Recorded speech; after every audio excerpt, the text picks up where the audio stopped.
Well, what we want to do is the goal of this is to help Jerry and Don and Greg become more familiar with the inner workings of KiBiz accounting. We've basically focused on transferring the data, but we haven't really focused too much once the data gets there, how KiBiz accounting works. So I want to, empower you or inform you and see what it is that questions you have, and address as many things so you feel more comfortable. So when your staff or your team or the people you work with, then you could just be the first level of just responding and answering questions before we get involved. So that would be the goal of our session.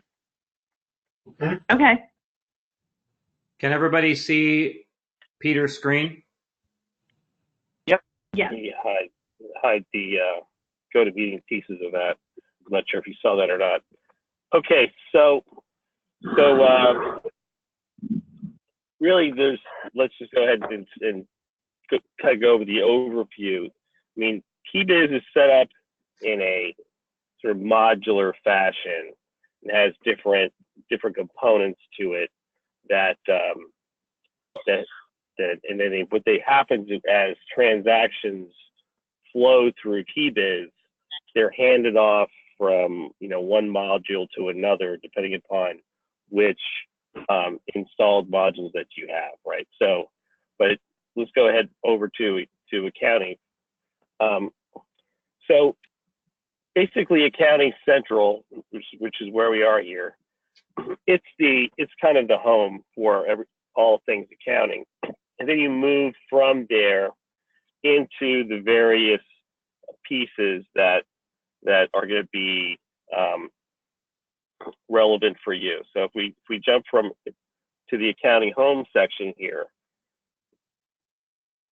then the way KiBiz is set up, and if you're to get familiar with your user interface, on the left-hand side, you always have a panel that has a collapsible menu that lets you navigate to the various parts of KiBiz that you're interested in working in.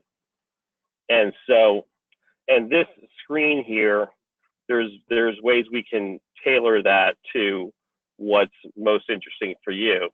But it's essentially, you're going to be in this area here looking to take action or navigate to where you're going. And then within each of these screens, which in the main screen, there's a workflow that's built into KiBiz that you follow with.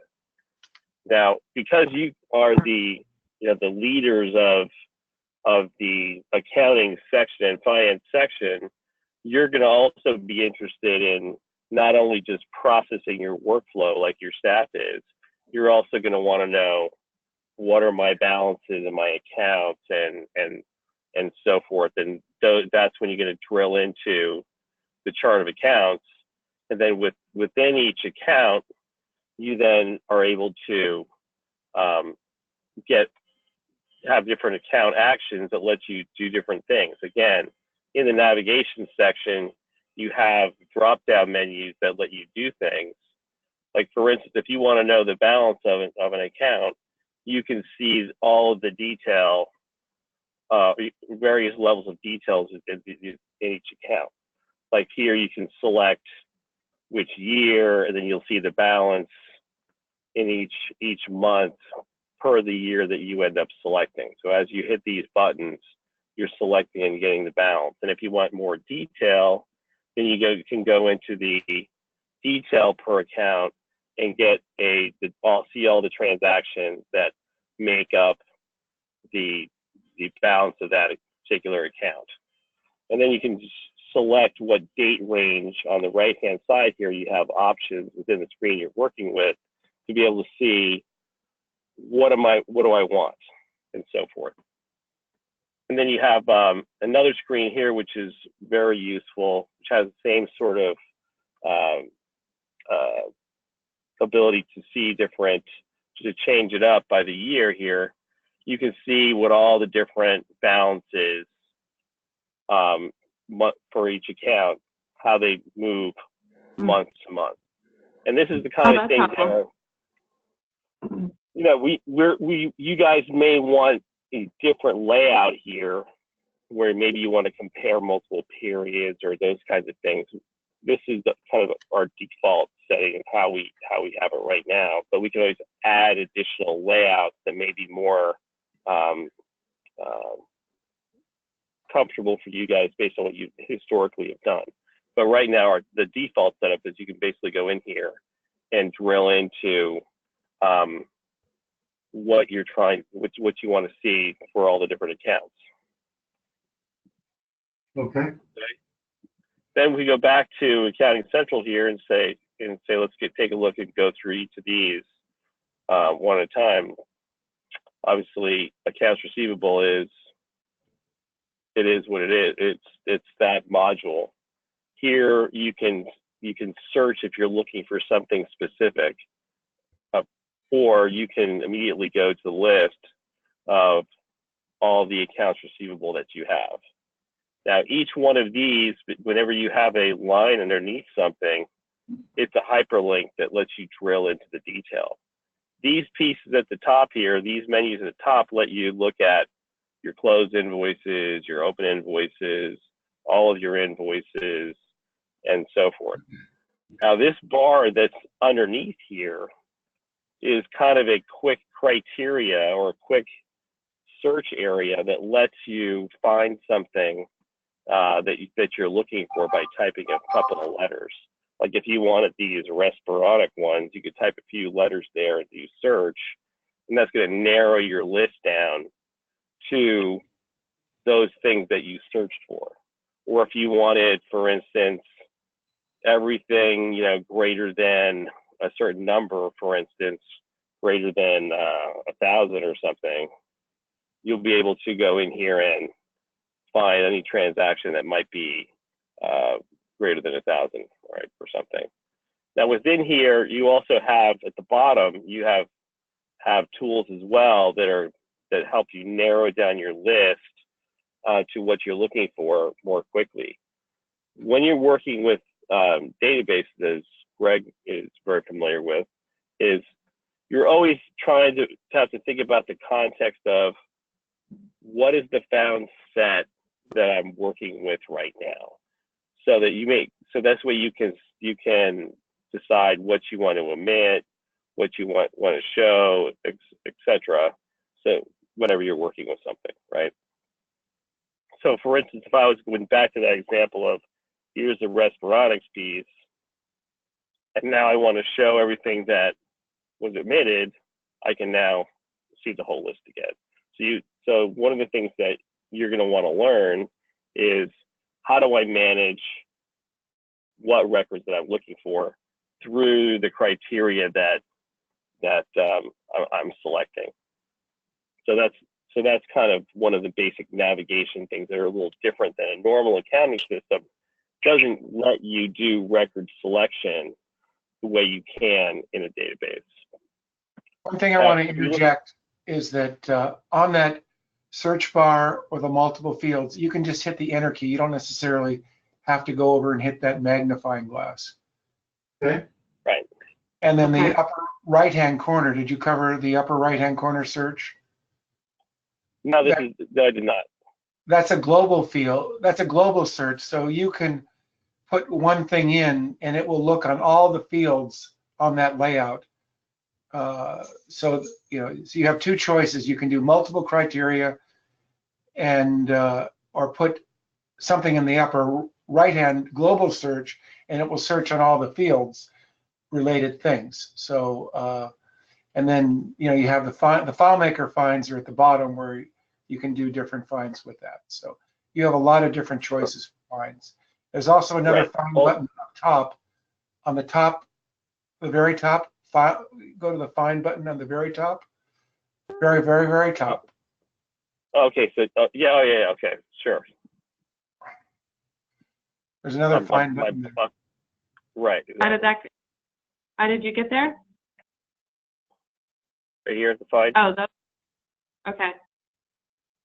Right. So if you just are familiar with FileMaker and you just want to go into the find mode, you can always do Control F, or you can hit this find mode. But Control F, is the It file basically maker. turns every field into a search criteria. And I think just to Peter's point, we won't belay it, but it is an infinitely searchable and configurable data set working with a database over a standard classical configured accounting program. And I think that's one of the great benefits of having chosen to work not only with Greg, but also in continuing that into with KiBiz. And you'll see when we go live and we're now looking at creating customized reporting for the things that you need to do, it just provides you with a lot that when you get in and start utilizing some of these finds, you'll be, very pleased, I think. Anyway, go ahead, Peter. Yeah. Don's seen a lot of that already. I think the thing that you have to realize that's kind of a mental shift relative to a QuickBooks or a Monarch or some other accounting system that kind of comes at you is you would realize you have to drive in terms of what do I want to go get, as opposed to it just coming at you based on a standard set of menus that they offer up for you. So you have choice over what am I going to go get, but you have to be driving. It's not going to go get what you want unless you know how to go get it, right? Right. And so that's one of the key differences. Now, each one of these, of course, has a user interface that you drill into once you select that transaction. It's going to summarize it here at the top, then give you the details in this screen here, but you'll also, like all of the KiBiz layouts, has your actions that are available to you on the left-hand side, so you can see what you may or may want to do, right? These are general actions that you could take in the environment. These are things that you can do with that record per se. And these are, again, summarization reports that you may want to do about this particular module that you're in. Now, these things on the right, which also have drill down arrows, these little arrows are things that you can open and close. And they're going to give you the detail, more detail or insight or additional fields that may not be on the main user interface. And they're broken into sections that are related to their heading. So for instance, the information about the invoice date itself, the payment is going to have options here. So as far as payments are here or what's available to apply. And all of these have the order data, which job number, etc., history that's related to the client, what other invoices have they done, and various other items that are available to you. Now here in the deposit section for us, for you guys specifically, this deposit section has been added. It's not as the standard KiBiz dropdown, but this is here for the handling your postage deposits.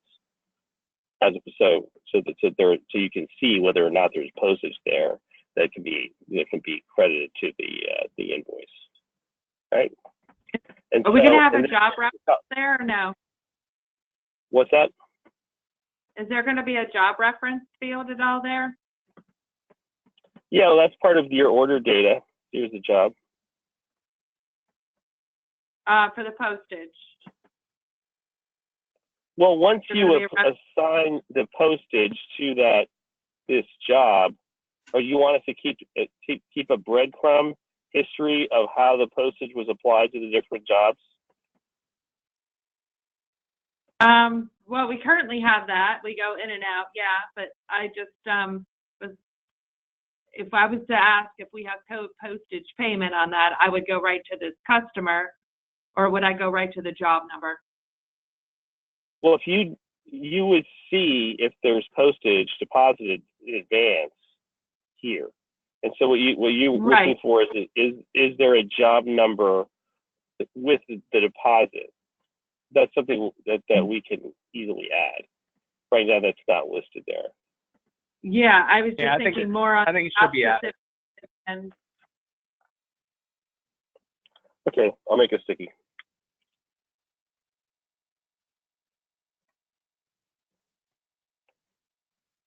Okay. All right.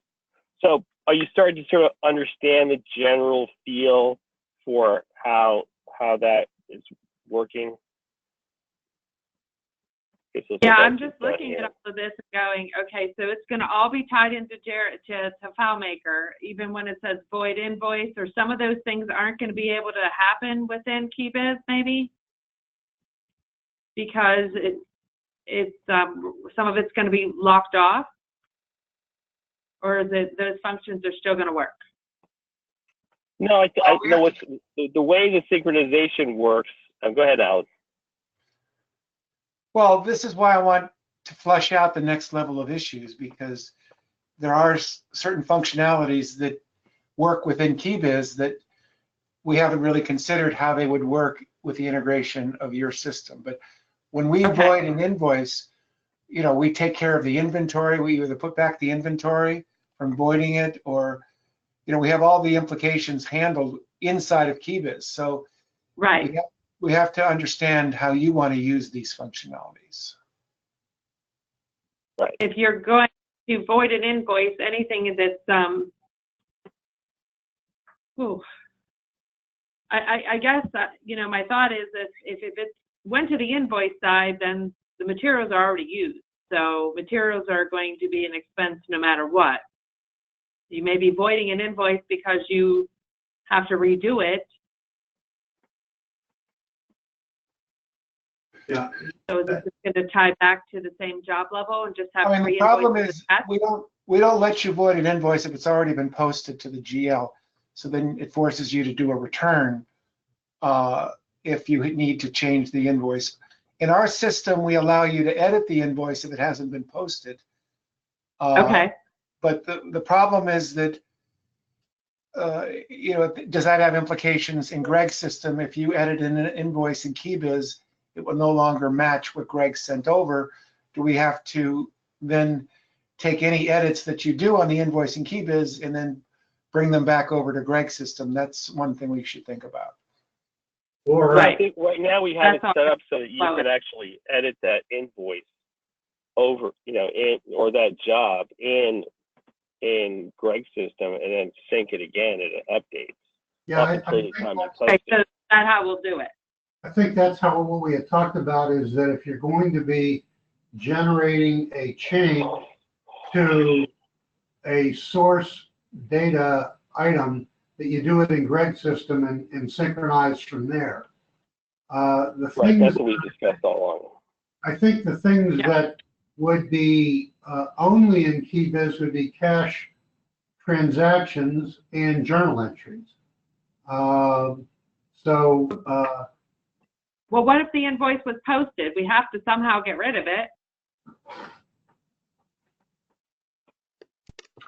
With some clients, we have, and I think this was the feature that we did with the other printing company, is we just rolled everything back. So we created an extra script which allowed you to undo the posting in the GL, undo the reset the balances, and then start over. So I don't know. We could put that feature if you think that you need that feature. I'm thinking we may, because we may have to. I mean, it'll all happen in the same month, so we're zeroing out what was already posted, but then we're going to change and add a new sale. you know, one of We can't add a new sale. We can't overstate our sales. So it would just zero out, back it out, and then redo it. So if it was only a $200 difference and we had to readjust it, so we're going to have the ability to back it out and redo it within the same month, and also give credits if necessary if we push them. Can we have those two options? You do. The Okay. back out feature, I don't know if it's in your version. We can add it if you feel like you'll need that, but generally we allow the editing, pre-posting, and we allow, you know, creating credits. Yeah, we're going to need to back out the invoice somehow. All right. So we just have to look at that accounting children script, then how we make that go backwards at the same time when that happens. So that's going to be the added complexity to it. Yeah, just as a point of clarification, and I think we already understand this, but I just want it to be explicit. Alan, you had talked about in your core functionality, if you're going to avoid an invoice, that it reverses the transactions and basically including reversing the inventory. And that would make sense if we were like Amazon, or we had a product that could be returned and then sold to another party. But in our case, that would not be true, because printing for customer A does no other customer any good. Yeah, I get that. So. Right. The other thing. The inventory would stay the same. You haven't showed the posting dashboard yet, right, Peter? No. Yeah, we're just going to kind of go through that. We'll get there. Because you have a lot of options. When he'll show you the posting dashboard, which gives you a lot more control over the whole posting and when you post and how you post, stuff like that. Right, exactly. So now let's say we're in this bill right here, and you want to apply a payment to it. Then what you have here all of the time here in the user interface of KiBiz is you have this workflow series of buttons that brings you through the process as you do things. So for this particular invoice, you have available to you, oh, I want to do the next thing, which is I want to pay, the invoice is going to get paid, and apply a payment to the invoice. So that now you have the option, it changes the screen, it gives you the option to decide to indicate how did I get the money. So in this case, let's say it's a check. It's going to default to what the balance of the invoice was, and then you get to add the details like the check number and the date to be able to apply that to the invoice. Now, once you go ahead and apply that to the invoice, what's going to happen is it's now going to give you options to now you'll have the option to post these items as well. All right, so let's just talk about a process thing. You've got a person whose job is to process the cash receipts for the day. And let's say she gets 10 checks, and each check, let's say on average, covers 3 invoices. So what is, and then of course, all the 10 checks, let's say there's 10 checks, they have to be put onto a deposit. So what is the actual process of? Well, in that case, I understand your question, and what you would do in that case is you would be working in the banking section, because you are processing your cash receipts. What is it? Yes. By banking. Jerry, this is just it's a payment on that invoice. I understand. I'm just saying, when theoretically, when right now the woman who does this, her name is Sharon, she gets the deposits for the day, and she needs to have an efficient workflow to be able to, Yeah, we didn't get to the cash receipt side. We're just on invoicing. Well, he started into how you apply payments, so that's why I started thinking. Well, that's just an option that's available to you when you are in. Job. Right, exactly. When there's a payment on the job. And that was my question, was are we going to get flagged if there's a payment on the job when we go to post the invoice, if it's attached to the job number? Otherwise, we will have a lot of sitting unapplied payments for accounts. Can we get a flag if there's a payment on a job that needs to be applied?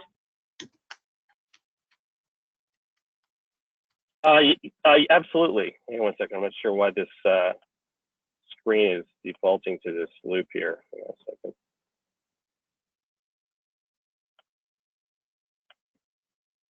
There you go.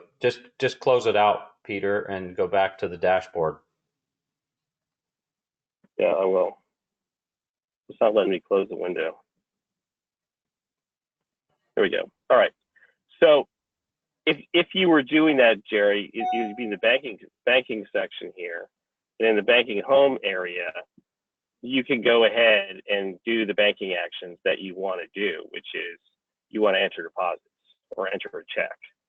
So the person who's working with your daily deposits would be going in here and depositing all your checks in batch. And then once those, Right. When they're and putting then once in you've entered all your banking and made sure your deposit's correct, then you can go ahead and you can apply those Right. payments at the same time. are So when you those- go in here to enter a check, you're also given the option, once you have the payee entered, if you want to go ahead and apply payment at that time as well. Okay, so you have the flexibility of either applying it at the time she puts in the check or going back after the fact and applying unapplied checks. Correct. Okay, you can do it either way, That's right. okay? That's right. Yep. So it depends where you're working, right? So if you have a workflow going where you're doing all your banking and you're entering deposits, right? Then you would go in here and say, okay, who's paying me, right? And so you would be able to go ahead and go through that process. So in this case, here's the date today. Who's doing the deposit? It'd say Greg's doing it. And then as you go in here and do the details, you say, okay, which person is paying me, which deposit is it for? So you get to choose that and populate that right here with whoever that was, right? So in this case, Taylor Communications is paying, and so most of the things about that deposit are being defaulted into the screen to say, oh, okay, they're paying this. Obviously, if they were paying less or more, you could then adjust it to whatever it is. And then you enter the date. Can I add some payment So types to this? Can we add some payment types? Yeah, what would you like to? Correct. Yeah, yes, of course. Okay, we don't take cash, but very rarely, but we could leave that there. But we do credit card, ACH, Right. and So let me check. make a note of the different options that we want to add. I mean, these are the Yeah, that's helpful defaults. because we do Sure. file that way. But Sure. wait a second. Credit card and ACH will be going directly into your checking account. You won't need to do a deposit slip for them. Yes, we do a deposit because we have to attach it to the invoices that they're paying. Oh, I understand they get attached to the invoices, but this is for creating a deposit slip that goes to. Right. This We have an particular outside credit card processing company that we use online, and we settle every day. Then we have to go in and disperse the payment.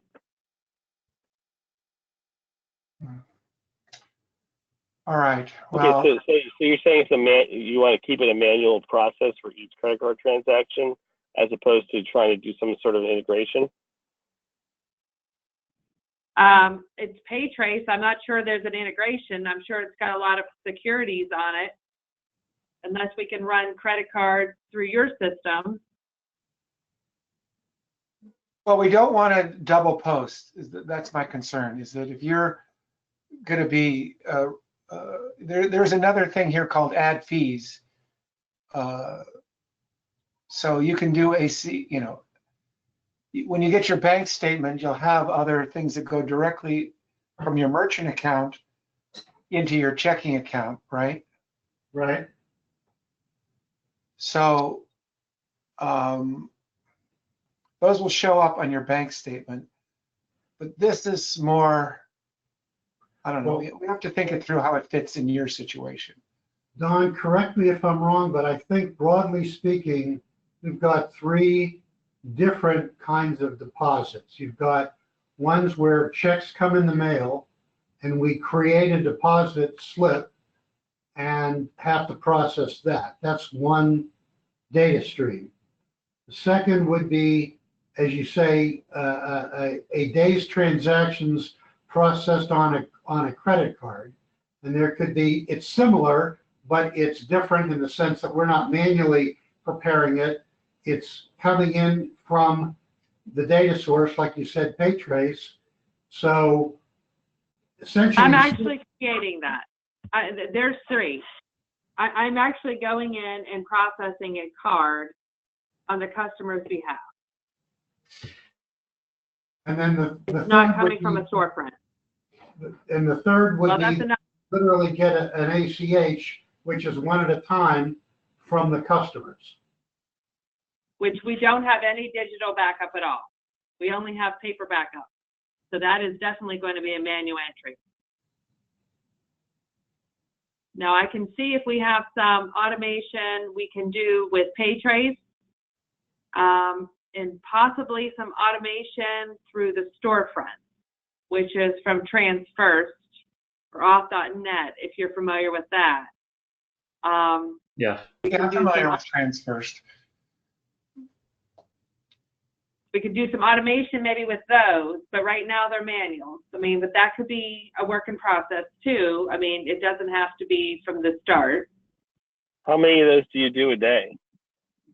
Every day? Like a lot of them? No, it could vary from like 10 to 20 credit card payments. We do get a lot of ACHs in that only have paper backup. Respironics being one of them, and that's a lot of data. And West Virginia University, which is a larger customer of ours that gives us only paper data with the backup. That's the norm actually on the ACHs. We get lots of checks daily. But it's my understanding, Don, and correct me if I'm wrong, on the ACHs that we get, we concurrently get an email from whoever sends us the ACH that basically has the remittance advice information on that.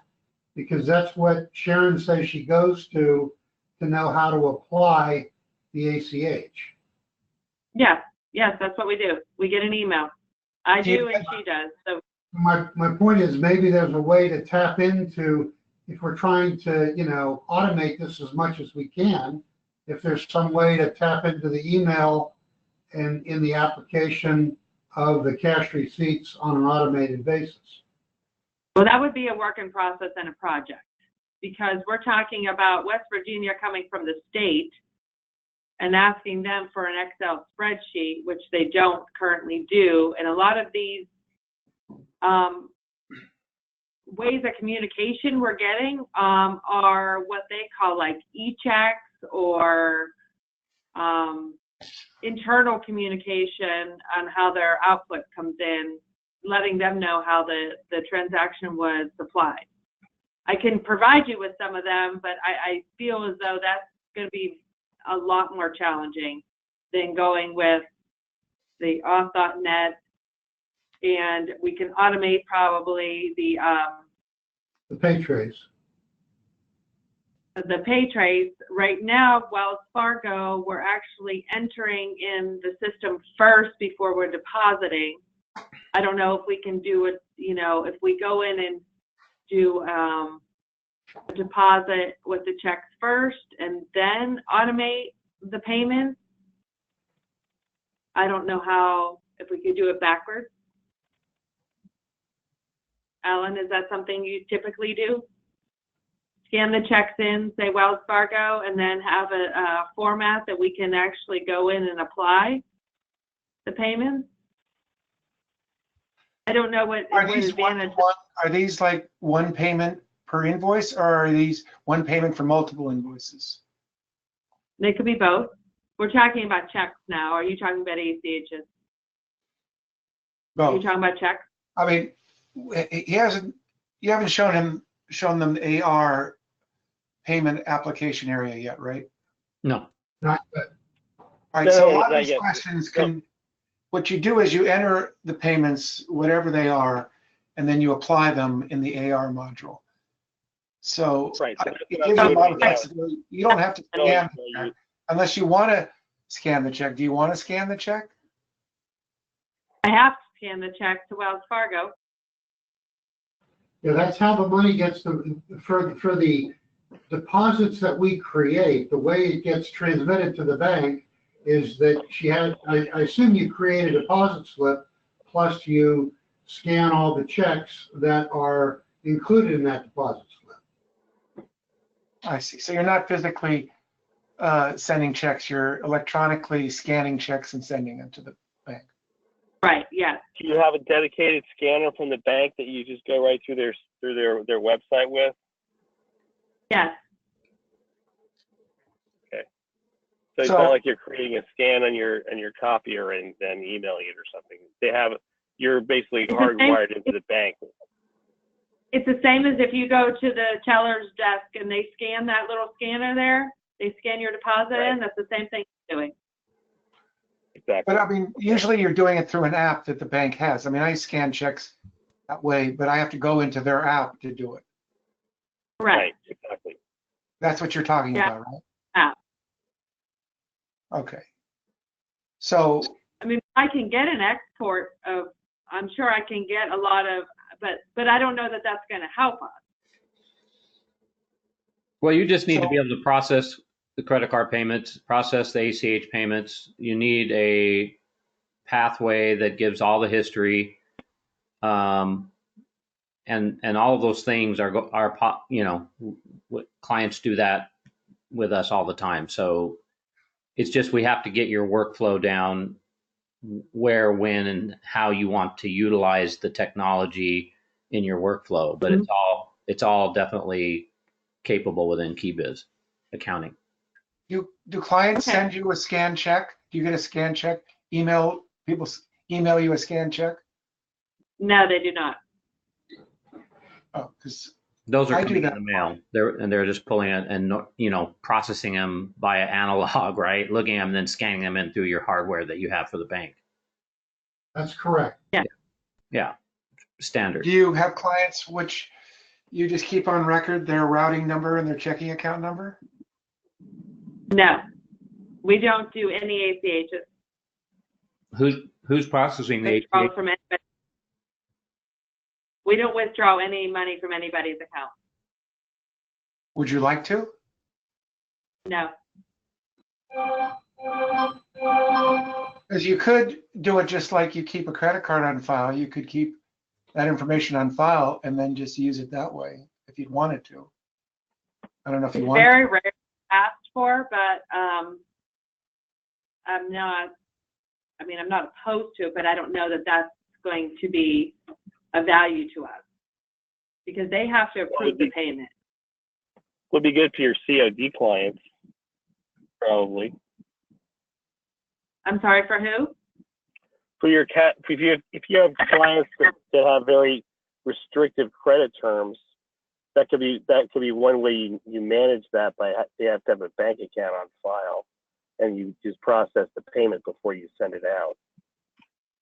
Yeah, I mean, typically it's ACH. They do it on their end because a lot of the clients these days are, I say, more comfortable with the online world with, sending wires to us and ACHs than I would say they were in the past. So, and then we do have credit cards on file. We just keep the last 4 digits in the system of the one that you want to keep. But there are multiples that we process for them. But that, again, that's another piece of software. You have a secure vault, CC vault in your system to keep the credit cards on file? Do we have a vault? Well, okay, let me back up. We create It's a what's system called online. a CC vault in FileMaker, which is basically tokenizes all the credit cards. So then when you process the order, you go into the vault and you have their credit card on file, but it's in a secure place. where PayTrace does it there on their end. That's the software we use. We're not sure where that's secured at, but yeah, it's secured. Okay. All right. It's a third party. It's a third party that's doing it. Right. So is PayTrade like a web interface where your clients can go and enter ACH on the web interface? No, I do it myself. Because that's one thing The developing is the ability to use, like, there's e-check and there's ACH, where you can have a portal. When you send the invoice, you send them a link on the invoice. They click the link, it goes to the web page. They can either scan their check in or they can ACH it, and then it goes back into your database. I've seen that. I think that would work for some of our clients. But some of because we're a lot of more corporate world, you know, I would say not all would accept that, but, you know, we do email certain people. If we can turn that on or off, would that be an option? Well, you could have a preference for that client. I would Okay. say, Yeah, it's a payment I would thing. say if we can have that as a functionality, even if we don't use it right now a lot, it's something that we might be able to expand the use of that in the future, and that could help with your collections issues. Yeah. Right. Well, I think the ones that I'm thinking of, you know, are the ones that are harder to select sometimes, or they're more computer savvy. I mean, we have a different, we're not geared towards one type of clientele. We do have, you know, state policies, and, you know, they're not going to use that, but I'm sure there are a lot of people. Smaller businesses are used to it, you know. But yeah, I mean, in terms of the system being a foundation for the future, you know, giving you a lot of options to offer your clients. Right. Yeah. But Yep. you know, automating, you know, creating a web interface. I mean, basically, all you need is a routing number and a checking account number. Ultimately, you don't need the scan check. You just need the account number and the routing number. I mean, you know, the scan check is helpful, but as long as you have their permission and they give you permission, permission is the main issue, and then you can proceed. Right, and that is a big issue because we have a credit card form, and I would say I only have maybe 2 or 3 people that ask me every year, can I ACH out of their account for them? And I just tell them no. Oh. What if you could say yes? Would that make your life easier? I don't know that the client that it would matter. Well, I noticed you have a very large AR balance. If we could figure out ways of you making it easier for people to pay you, that might help your AR balance be reduced. Yes. Yeah, we do have some challenges right now, more so because of the transitions we're in, but and we have some that we have larger clients that pay us in 90 days, 120, and that's standard, so that adds up. Yeah, I'm familiar with those kind of clients, but you know, just, you know, people are sort of in transition from all the traditional ways of how people pay, and you know, by accelerating them and educating them and making it easy for them, you can really, I mean, you know, as you guys scale and you buy all these companies, it's going to be harder and harder to keep on top of all these ARs. So if you can really make it easy for people to pay you. Right. The invoicing, e-invoicing, and then being able to pay that way, I'm not opposed to that at all. I do like that idea. Our challenges that we have are only going to get harder as we get bigger, because I foresee the future a little bit, because the TBN just got bought out. So now we're going to be billing the clients directly, and, you know, yeah, we have our challenges, definitely. That's why our AR is what it is. Well, I think like Alan said, giving you as many options as you can with the option to turn on and off as needed will be helpful. Yeah, if we turn that on per client, that's great. I love that idea. Well, it's just a payment type. It's just a different way yeah. to pay, right? So So with- you write check or their cash or their e-invoice, right? Do you use Zelle or PayPal or anything like that? A lot of people can pay you through that. You know what Zelle No, is? we don't. No. Because that's another easy way for people to pay you is just, Well, you know what? I do like that e-invoice idea because of the pre-bills. A lot of our pre-bills that we're doing, as we would discuss, I know we said that for postage, but our pre-bills are for for COD clients. So we're giving them a pre-bill to pay off of. So if they can go on and pay their invoices that way, then it saves me from keying in the credit card stuff on my end. Yeah, A lot I have much more efficient. The process overall just becomes much more efficient.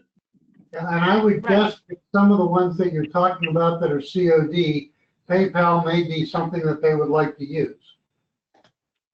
Yeah, and Zelle is actually much easier and bank friendly, and it's available from most banks these days, and it's free. What's I it think called? for the user. It's called Zelle, Zelle. Yeah, I use that personally, Don, to send money to my kids. And Right. it's, Now, Wells Don't- Fargo accepts. Don't we all, Jerry? I do as well. Exactly. I still live at home, so it's literally it's instantaneous. credit card. I mean, it's like within 30 seconds of you initiating the transaction, they have the money and you have confirmation that it went. Okay, so will Wells Fargo accept that? Yeah. Payment? Yeah. Okay. Basically, I'm good with it's another process that can be added to options for your clients to be able to give you money more easily. And anything we can do Yeah. to make it easy for them to give you money and pay their bill, that's a win-win. but also, Oh, yeah. we're- One I- less thing I'm chasing every day. I pay Yeah. most of my contractors and vendors that way. It's very efficient for AP also. Yeah, and for me, I've used that for contractors and vendors, and I've used Venmo, which is a very popular service as well now. Little different, but has this whole separate app infrastructure, and it's a lot of younger folks, millennials who are starting businesses are utilizing that a lot in their payment structure. So Right, I've actually got. There's also one called the Cash app too. Same idea. yeah. I would say we would like to have access to the developing technologies as they become available. It sounds like you have that ability in KiBiz, and we just have to learn how to make that available to our customers once we're effectively functioning in KiBiz. Right.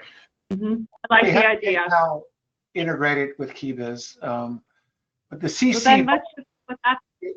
is with TSYS. TSYS is the same as Transfers. So, Right, I've heard. so the nice thing about the CC Vault that a lot of our customers like is you can have multiple credit cards, split the credit cards. You have a lot of options. It's all there. It's all contained within FileMaker. When you go over to pay the invoice, you just can go into the CC Vault and they tell you which credit card to use. So it's built in to FileMaker right away. So that's a nice thing about the CC Vault. Well, Peter, what did you want to hit with our 8 minutes that we have remaining? Well, let's just again cover some of the main modules here, just so that you can see the consistency in the user interface and how you'll navigate, and then you guys can play around a little bit on your own since we're running out of time. But so again, here we have the main actions that you can do within the payables section, and then there's the what can I do with the individual record that I'm in, and what are the reporting options, right? And if you wanted to quickly get to the list of, okay, what are all my APs? It gets you to that same list view that lets you see your APs by category. So here you have some bills that need to get paid. So you would just simply drill into the bill to see its detailed view, and you would just go through the process of paying that bill. You can either follow the flow chart, because here we have sort of an action steps that you need to do, or you can look and see what the different options are that you want to do with the different things. So this needs to get approved. It's already posted. So now you just want to go ahead and pay it. So you would just go ahead and hit the pay button. And so, all right, so when do we want to pay it? I want to pay it now. I want to pay it by checking account. And then it's going to then go through, bring me to the banking section automatically. And that's where I told you about where KiBiz is built in a modular scenario. So we jumped from the AP module into the banking module automatically because they're linked, because you're now doing that step. And then you would just go ahead and enter the information about what we're doing here. It's the amount that we're paying. Obviously, it's not a big amount of money. And once you're finished, you can go, just have to add the check number here.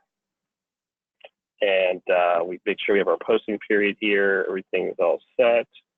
And if you wanted to associate a job or anything with it or memos, you can do that there. And then you go ahead and post it. Now we can see if we want to finish the posting, we just select the item we want to post, and presto, we can go ahead and post it.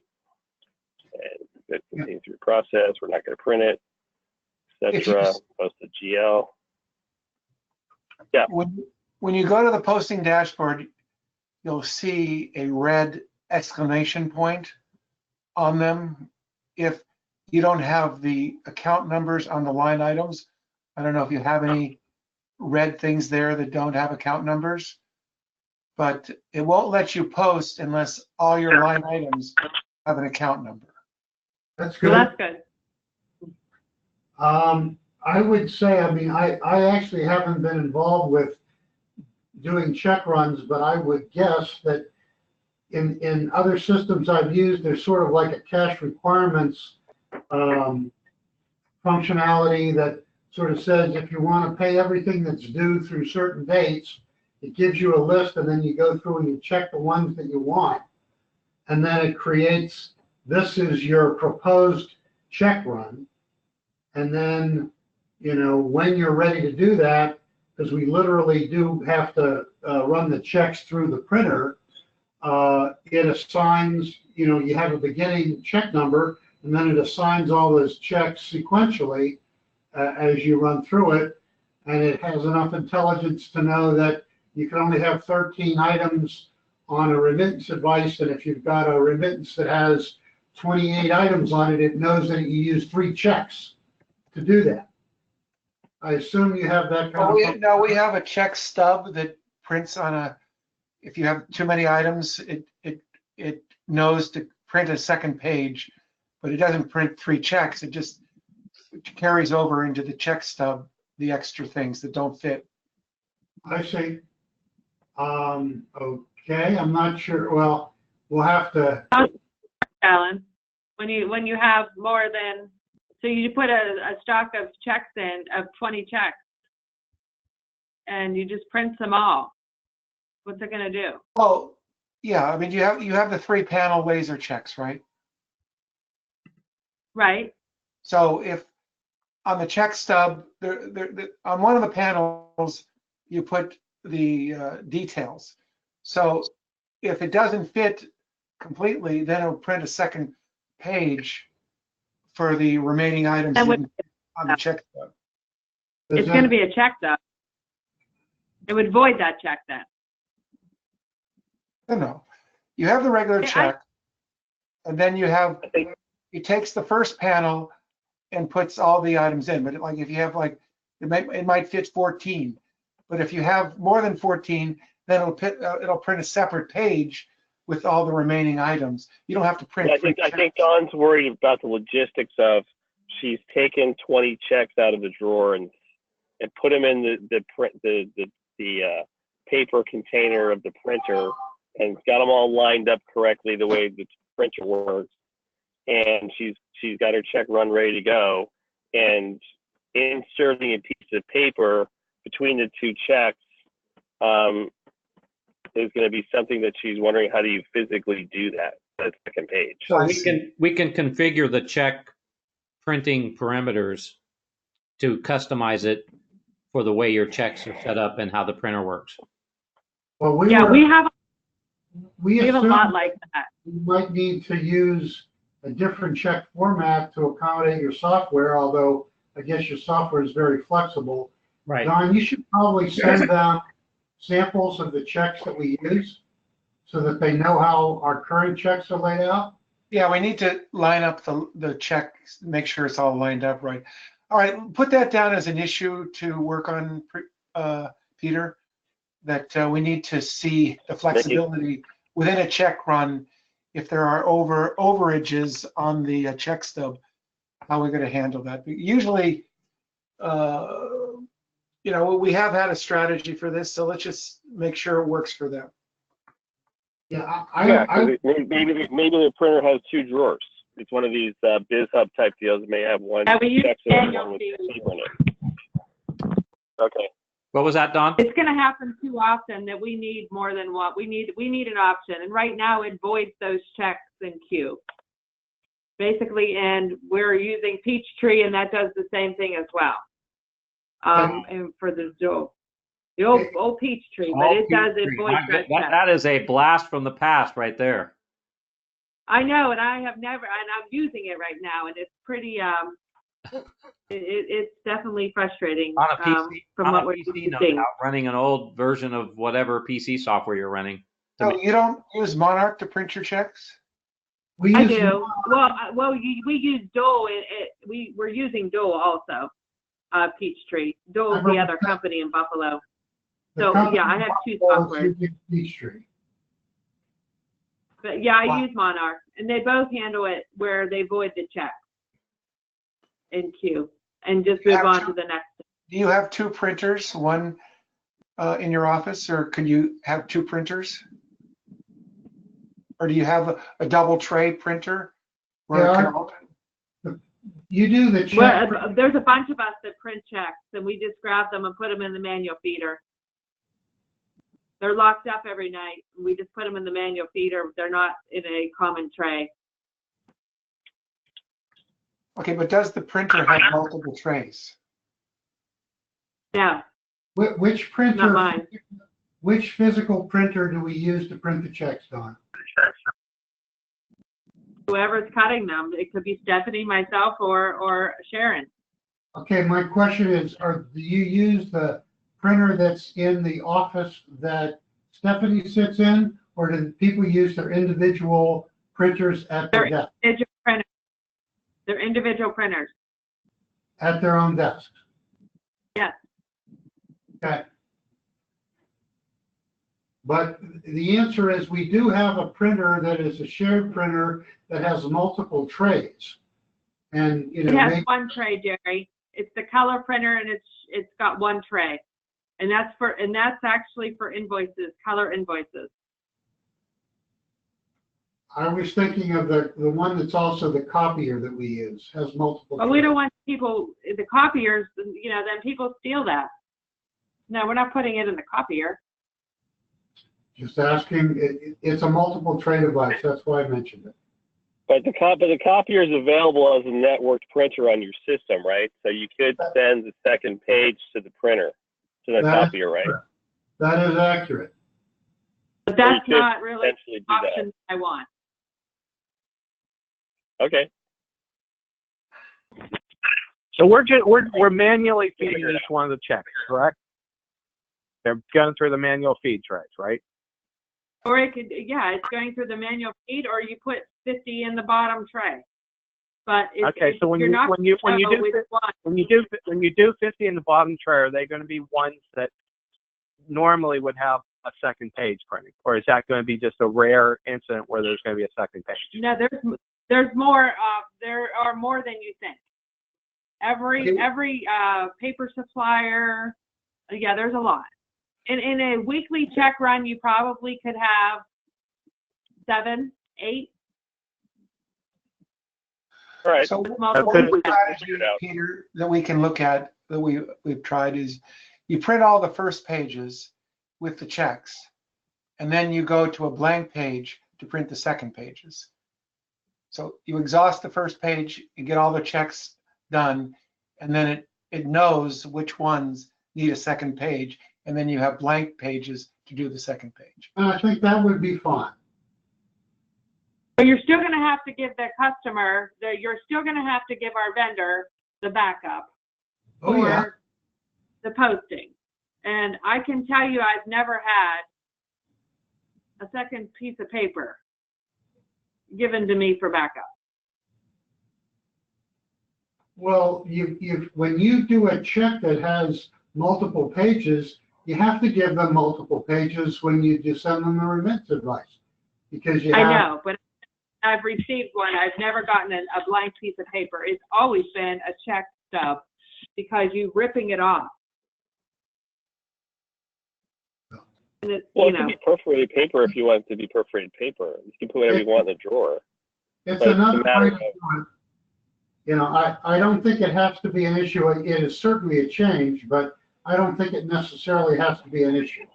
Well, I think I mean, you what may we want to to have do like is a we have perforated to piece of test- paper. We have to test a process within your workflow so that it accomplishes what Don needs for the vendor. So we'll look into the process, and then we'll have some recommended solutions that we can test and make sure that it works to your approval, Don. okay. Thank you. Right. Maybe if it's a long page, we can have a message that prints in the backup thing that says "See attached detail," and that just puts all the detail on a page in an organized, neat fashion. Then I as would need opposed to two of cutting it them. off. I would Well, you need could- two of what- those to go with it because then I need the backup to go with, and it has to have the original check number on it too, so that I course. know where it's flowing from. Oh, yeah, it would. Yeah. The other But I thing would you need can two to print explore, because I would need one for myself. Yeah, or you can use half a page and perforate it. Sure. the other thing you can explore, and maybe later on, you don't have to do this right away, is you could send out a survey to all the people you pay and see if they allow you to pay them electronically. I can tell you, we have owners that like to look at and sign. They like that feel, and they're a little old school. So eliminating them touching that check would be really difficult. Well, okay, but I understand, you have those, and then you might have some other people who just like the money to show up in their checking account. Again, I think it comes back to what we said before. Having the option, being able to deliver more options both to your clients and vendors.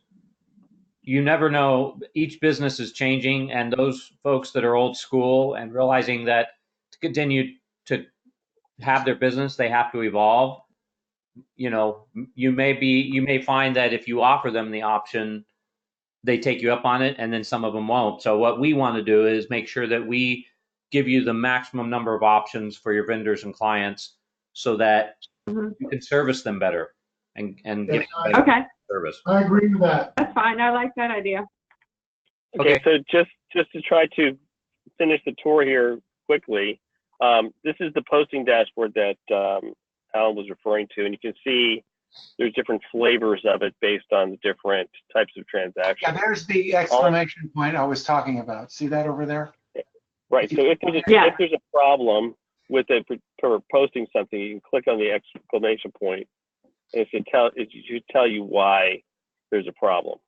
Usually it's missing a count number or something's missing, so it's asking you to go ahead and fix whatever the problem is. In this case, it's saying enter the missing account number, and once you've done that, it's going to then make that exclamation point go away, so you can go ahead and post the item. So if there's any missing data fields, it basically, you're enjoined from moving forward until you fix it. That's right. So you can't post bad data for lack of better term. That's a good. Yeah. Thing. So we can cover this posting dashboard in more detail another time, but just so that just to go back to the main screen here, you can see here's the area where you're going to find, your reports. You're going to want to know where do I find my trial balance, my P&L, my balance sheet, my AR and AP agings, details of payment disbursements and cash receipts, all those things are in the reports menu, which are in your accounting central, and then you have your different options that you can see throughout. One of the things that was done at the beginning of the project is Jerry and Don sent us a bunch of reports that you like and you have. So we need to revisit that conversation soon after we get over the hump of this and after you get more familiar with the reports that we do have, and we need to identify what other reports you need us to create for you. Okay. Right, and you can see here, you have the option for how you want to publish your report. You can PDF it, you can print it, you can screen grab it, or you can send it to your screen, or you can send it to Excel. So you have options for getting the information in the form that you need it, depending upon what it is. I am curious, and again, under the financial thing, I assume that you do P&Ls and balance sheets. Do you do cash flow statements also, or do you not? Yeah, we have I think we have a cash flow option. I don't think we have the cash flow module. I haven't tried this one yet. See, that was one report we know that you sent us that we need to modify to fit what you're used to. So we need to talk to you about your, because what we have is click on generate cash flow. You were already on the cash flow. Go back to there and then say generate cash flow. So you do a start date and end date. So we have an 8-week window of rolling. I don't know if we have the dummy data to make this, but just see if you have any data in here, rolling data to make it work. Probably not, but hit continue anyway, see what happens. Well, you're not going to have anything in February, but so anyway, you see this as an 8-week rolling cash flow. Mm-hmm. But you had a bigger date range that you wanted to do on your on the cash. I'm referring to something that, if any of you are accountants per se, I think you would be aware that in audited financial statements, besides the balance sheet and income statement, there's another financial statement called cash flow statement. And that can be for, it's typically done for a month or for a quarter or for a year. And its layout is somewhat different, and it really accounts for, it starts with net income and it reconciles all the changes related to the changes in working capital, and then there's changes related to investments and changes related to debt requirements, debt service. Right. So it may not be covered in that. I typically prepare that using Excel myself. Remember, Jerry, you're preparing that monthly? Peter, you guys covered some of that, and I think that's some of our phase 2 reporting that we talked about. That's included in kind of the grouping of reports that Peter was building in his custom module. All right. This is actually a different topic that I understand what Jerry's saying. I mean, you have 3 basic financial statements that are part of GAAP, right? And that cash flow statement, which used to be the statement of changes in financial position, right?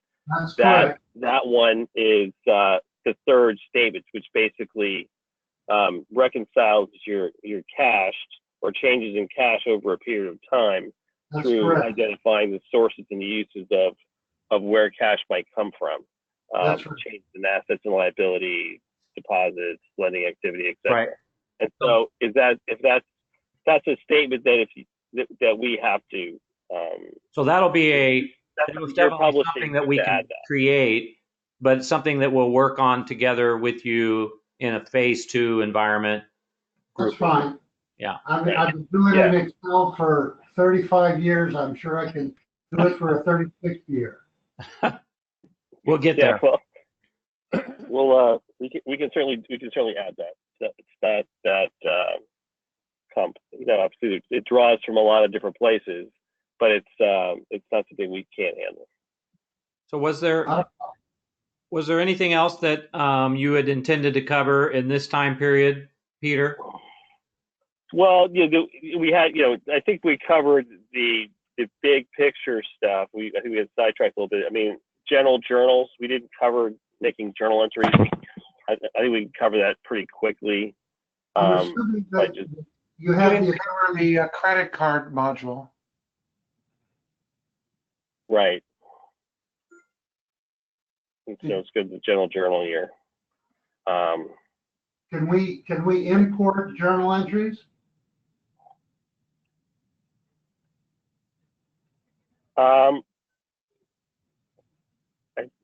Yeah, anything. Yeah, of course, you can always import data. Anything can be imported and systematized. I'm sorry, guys, my voice is a little bit raspy. But yes, those, we obviously have to look at, we can map anything and import anything in a bulk environment. We have a lot of those things already set up to do as new clients come on board and need to bring in the data from their previous system.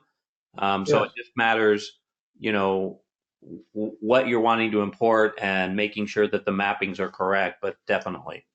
We have a button there called Import WIP. Is that a customization we did for them? Yeah, that's bringing the WIP in from Greg's system, and we'll be doing the same thing with inventories once we figure that part out as well.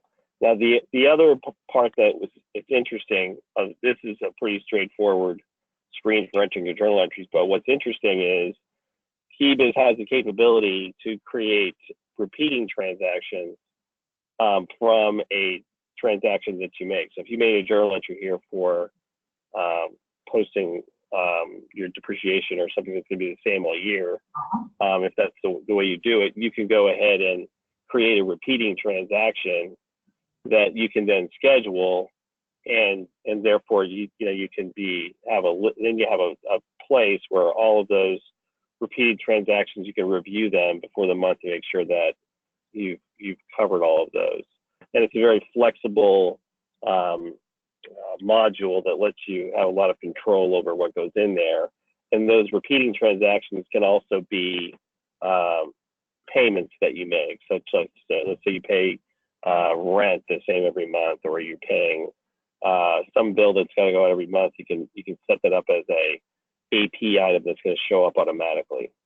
So those are some of the niceties that you're going to like in KiBiz, I think, that are very useful.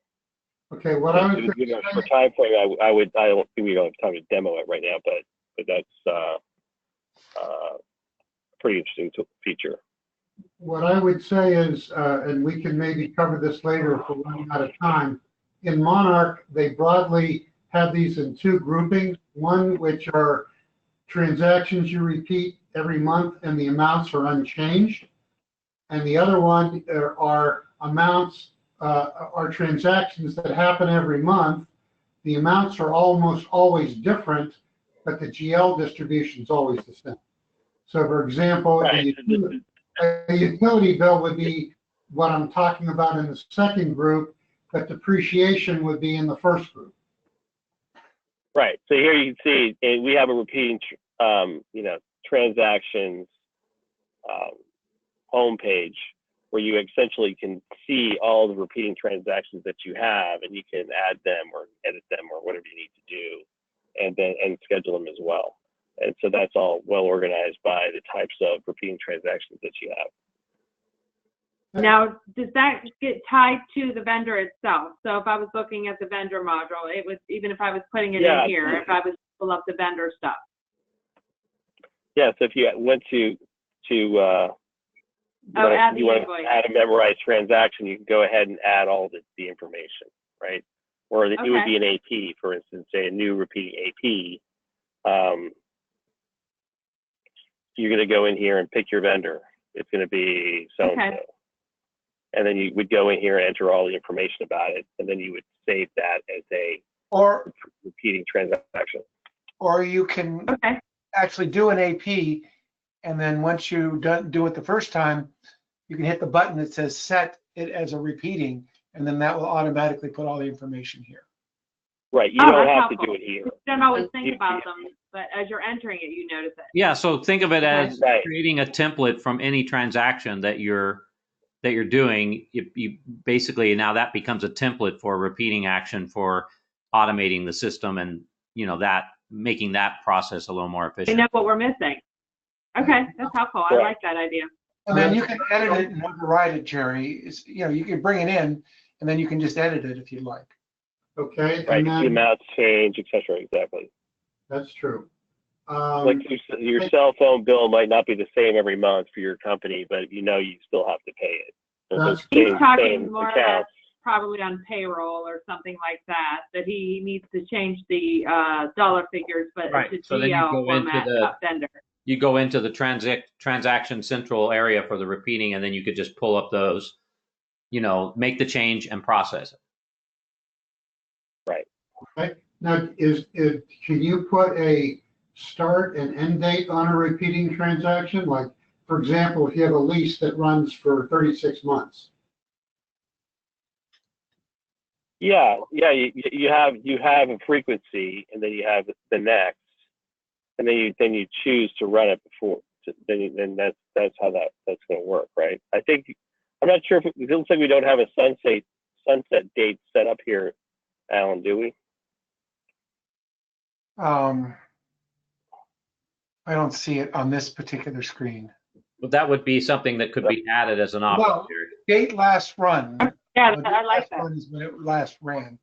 Date last That time, would be the I think the last time you, the previous time you Right, did it. yeah. No, we could put a Right. sunset date. That's fine. Yeah. I mean, usually under frequency, you might say, how often to run it, every month. I'm just But, thinking, yeah. if There you needs have, to be another field, how many total payments to make, yes. You just don't want to try to pay somebody more money that doesn't get contractually more money. So I think adding a sunset date's a good idea. I mean, that way it's like, if it's past this date, then don't do it anymore. Well, you could have two fields, number of payments and a sunset date, both important. Yeah, I like that. That's good. But I don't know how much time you have left, but there's a way to reconcile credit card statements, to import credit card statements, and then assign them. Sorry about that. It's okay. This dog walker is coming. So, Okay. So I'm over by 20 minutes. So all right. Well, I can. Well, no. Okay, that's fine. I mean, there's a lot to absorb, but why don't you, see? Do they have this to play with themselves? Do they have it now on their? Yeah, I'm in the test server. That's what we're looking at. All right. So Where are you at? I'm in the Peter, test server. So Okay. you can get access into that, Don. I mean, you'll probably already have access into that because you guys have been doing testing. Right. So once you synchronize over from Greg's system, you're in KiBiz. You're the same place where I'm at. okay, go up to help on the upper the high level here, and then click KiBiz help for accounting. So there's help built in here, and then you can move between topics. Click on accounting on the left.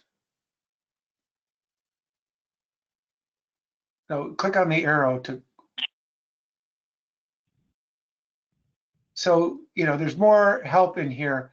So, you can always come in here or have your staff come in here and get more information. Basically, a lot of what we just talked about, but there is the help built in here. Okay. And so I will be posting this so that you can refer back to it, and or if you feel that it would be helpful for any team members to check it out, that's completely within your right to do. But I'll put it into the channel in GLIP, and then like our other trainings, and then you guys will have access to it.